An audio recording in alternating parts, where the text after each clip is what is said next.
Smart watch, এই যে AC ফ্রিজের পাশাপাশি স্মার্ট ওয়াচ, এয়ারপডস, নিকব্যান্ড, সর্বনিম্ন হচ্ছে 300 টাকার রিরোর ভাউচার। যে কোনো একটা গিফট আপনি লটারির মাধ্যমে পাবেনই পাবেন। এটা হচ্ছে ভিভো কোম্পানির তরফ থেকে এই দারুণ অফারটা দিছে। আর এই লটারি অফারটা হচ্ছে শুধুমাত্র চাঁদের রাত পর্যন্ত থাকবো।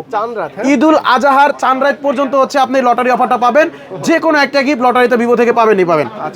আর যারা চাচ্ছেন ডিসকাউন্টে নেবেন, ভাইয়া এত গিফট লাগবে না, কিছু টাকা ডিসকাউন্ট হলে ভালো হয়, তারা হচ্ছে শুধুমাত্র আমাদের দোকানের গিফটগুলো, যেমন এই নোকিয়ার button phone, smart watch, AirPods, neckband, যে গিফটগুলো দেখাইছি, এই গিফটগুলো যদি বাদ দেন 6GB 128GB Y29 এর সাথে পাবেন 1200 টাকা ডিসকাউন্ট। কত ডিসকাউন্ট? 1200 টাকা ডিসকাউন্ট, মাত্র 18,800 টাকা রাখবো। 18,000। হ্যাঁ, আর 8GB 128GB যেটা প্রাইস হচ্ছে 21,999, ওইটাতে পাবেন 1300 টাকা ডিসকাউন্ট, মাত্র রাখবো 20,700 টাকা। 20,700। হ্যাঁ, আর হচ্ছে যেটা হলো 8GB 256GB 23,999 টাকা, ওইটাতে পাবেন 1500 টাকা ডিসকাউন্ট।